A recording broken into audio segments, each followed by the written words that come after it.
Hi, my name is Rishit. I am studying 5th class. Now I am telling a dialogue. Acharya Deva. Ha ha ha.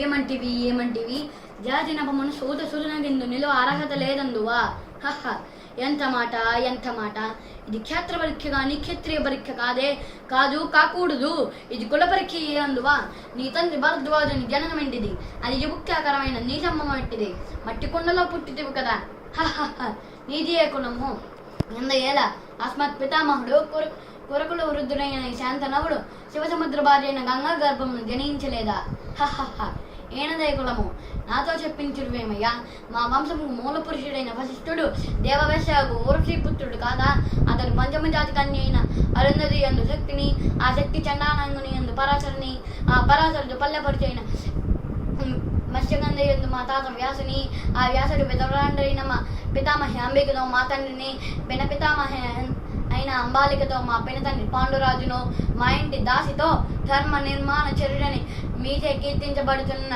ఈ విదురుదేవుణ్ణి కనలేదా సందర్భావసం బట్టి క్షేత్రబీజ ప్రాధాన్యముతో సంకరమైన మా కులవంశము ఏనాడో కులహీనమైనది కాగా నేడు కులము అని వ్యర్థవాదములెందులకు.